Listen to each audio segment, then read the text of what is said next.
हळू बोला.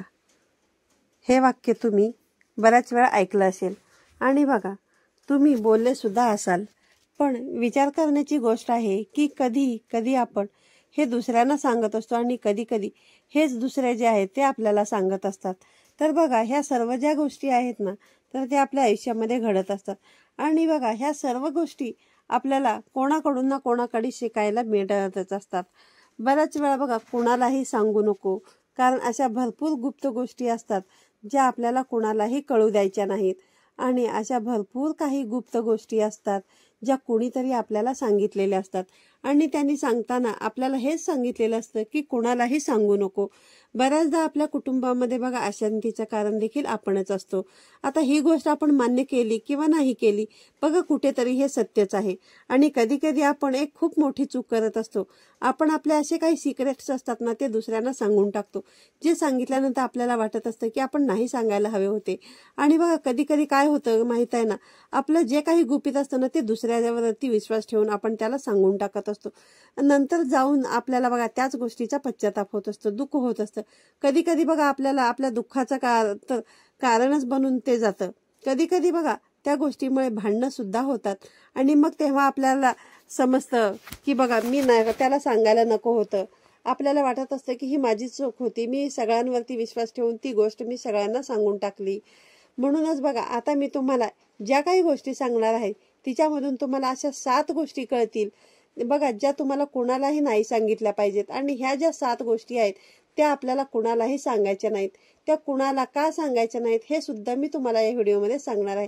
त्यामुळे व्हिडिओ शेवटपर्यंत पहा आणि चॅनलवरती नवीन असाल तर चॅनलला नक्की सबस्क्राईब करा आणि असेच नवनवीन आणि माहितीपूर्ण आणि इन्फॉर्मेटिव्ह व्हिडिओ पाहण्यासाठी आपल्या चॅनलला नक्की सबस्क्राईब करा. तर बघा एका नगरामध्ये एक श्याम नावाचा एक व्यक्ती राहत होता. तो अत्यंत गरीब होता. त्याच्याकडे अजिबातच पैसे नव्हते. 2 वेळेचं जेवण सुद्धा मिळणं त्याला अशक्य झालं होतं. तो एक दिवस रात्री काम शोधत होता, पण त्याला कामच मिळत नव्हतं. एकदा त्याने त्याची समस्या त्याच्या पत्नींजवळ व्यक्त केली. तो म्हणाला की मला कामच मिळत नाहीये ग, मी खूप प्रयत्न करतोय. जिथे कुठे मी काम मागायला जातो ते मला असं सांगतात की अजून आम्हाला एखाद्या कामगाराची काहीच गरज नाही आणि आता मी कामाचा शोध घेत घेत खूप थकलेलो आहे. मला समजतच नाही की मी आता आपलं कुटुंब कसं चालवते, मी तुमच्या सगळ्यांचं पोट कसं भरू, मी आपल्या मुलांचा सांभाळ कसं करू, या सगळ्या चिंतेने मला खूप तणाव येतो. यावर त्या श्यामची पत्नी त्याला श्यामला म्हणाली की तुम्ही ज्याच्याकडेही काम मागायला जाता तो ज्यावेळी तुम्हाला नाही म्हणतो त्यावेळी तुम्ही लगेच त्याच्याकडून निघून जाता, पुढे काम शोधायला जाता. तुम्ही त्याच्याजवळ रिक्वेस्ट करत नाही. जर तुम्हाला काम हवं आहे तर मग तुम्ही हमदर्दी दाखवावी लागेल, तुमची गरज दाखवावी लागेल, तेव्हाच तुम्हाला काम मिळेल. उद्या तुम्ही परत त्या मालकाकडे जा ज्याच्याकडे आज गेला होतात आणि त्याला रिक्वेस्ट करा. त्याला आपली जी काही मजबुरी आहे, जी काही अडचण आहे ती तुम्ही त्याला सांगा, जी आपली गरज आहे ते तुम्ही त्याला सांगा. दुसऱ्या दिवशी श्याम त्या मालकाकडे पुन्हा काम मागण्यासाठी गेला. त्याने हात जोडले, विनंती केली आणि सांगितलं की मी खूप गरीब आहे, मला कामाची खूप गरज आहे, तुम्ही जेवढं मला द्याल तेवढ्यामध्ये मी संतुष्ट आहे, असं म्हणून तो काम मागायला लागला आणि त्या मालकाने त्याला काम दिलं देखील. आणि बघा त्याने कामाला सुरुवात देखील केली. तो रोज कामावरती जायला लागला. तो खूप खुश तर होताच की त्याला काम मिळालं आहे, पण त्याला पगार मात्र इतर कामगारांपेक्षा कमी मिळत होता. काम तर तो तेच करायचा आणि तितकंच करायचा जितकं बघा दुसरे कामगार करायचे, पण त्यांना जितका पगार मिळायचा ना त्यापेक्षा याला कमी पगार मिळत होता.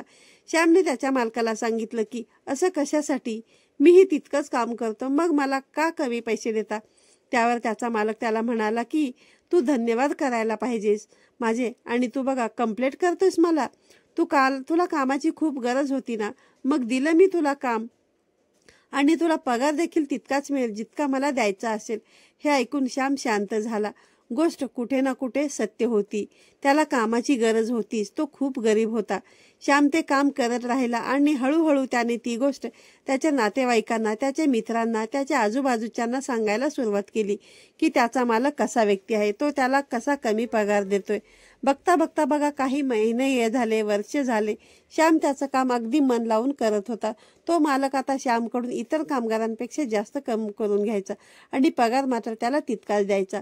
या गोष्टीने श्यामला फार वाईट वाटायचं की इतर कामगारांपेक्षा मी जास्त काम करतो तरी देखील मला त्यांच्यापेक्षा कमी पगार मिळतोय. हा कोणता न्याय झाला माझ्यासोबत.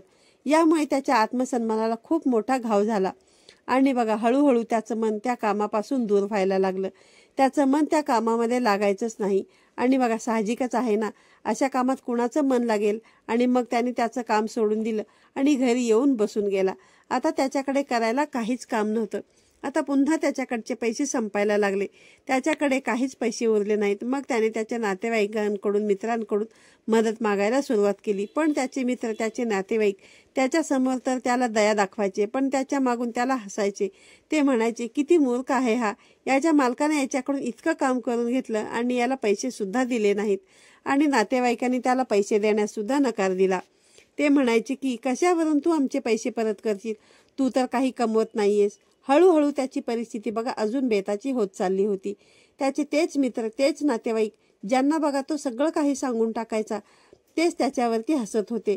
ते त्याच्याजवळ यायचे खरं, त्याला दयेचा भाव देखील दाखवायचे आणि बघा हमदर्दी सुद्धा दाखवायचे, पण खूप सारं ज्ञान सुद्धा त्याला देऊन जायचे. पण मदत मात्र कुणीच करायचे नाही. असं होतं ना नेहमी आपल्याला बघा, कुणीतरी उपदेश द्यायला येतात, तर बघा बरेच लोक असे उपदेश द्यायला येतात, आपल्या चुका काढायला बरेच लोक येतात, पण मदत करायला कुणीही पुढे सरसावत नाही. असंच एकदा त्या व्यक्तीला माहिती पडलं की त्याच्या शेजारच्या गावामध्ये बौद्ध भिक्षू आले आहेत, जे खूप ज्ञानी आहेत. श्याम अगदी तणावात होता, म्हणून त्याने ठरवलं आता तो बौद्ध भिक्षूंचे प्रवचन ऐकण्यासाठी जाईल. आणि तो त्यांच्याकडे गेला. तिथे जाऊन तो बौद्ध भिक्षांच्या चरणांजवळती जाऊन रडायला लागतो. त्यांना सगळी घडलेली परिस्थिती सांगतो. आणि बघा कशा प्रकारे त्याच्या मालकाने त्याला कमी पैसे दिले, त्याचा अपमान केला, आणि कशा प्रकारे त्याच्या मित्रांनी, त्याच्या नातेवाईकांनी त्याची साथ सोडून दिली, कसे त्याच्यावरती सगळे हसत आहेत. बौद्ध भिक्षूंनी त्याला शांत केलं आणि म्हणाले की या सगळ्या समस्यांचे कारण तू स्वतः आहेस, तुझी मूर्खता आहे. जर तुझ्यामध्ये विवेक असताना तर तुला या समस्या आल्याच नसत्या.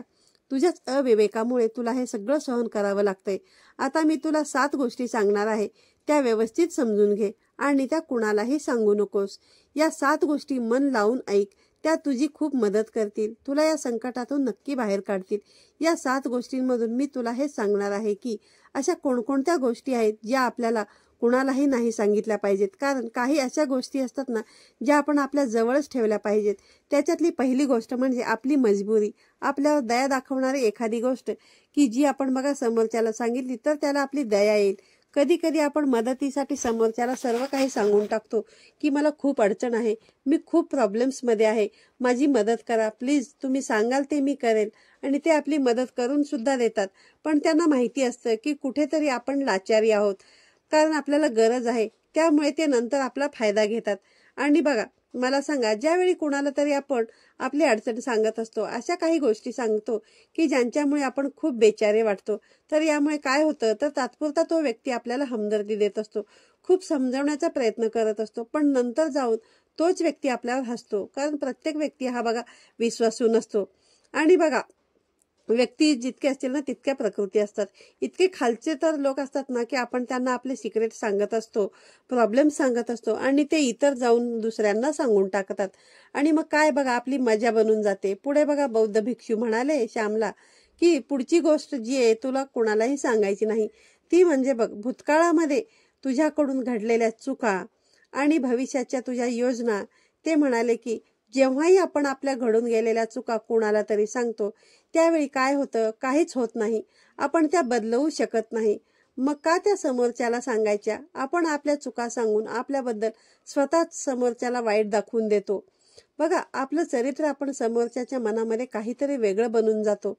जरी त्या चुकांमागे काहीतरी कारण असतं तर ते कारण समोरचा कधीच समजून घेत नाही. आपण एखादी चुकीची गोष्ट केली असेल भूतकाळामध्ये, पण ती का केली होती त्यामागचं कारण जे आहे ते कुणीही समजून घेत नाही. सगळे फक्त आपल्याला ते जज करायला बसलेले असतात. आणि मग तो आपल्याला तसं समजायला लागतो, चुकीचा समजायला लागतो, वाईट समजायला लागतो.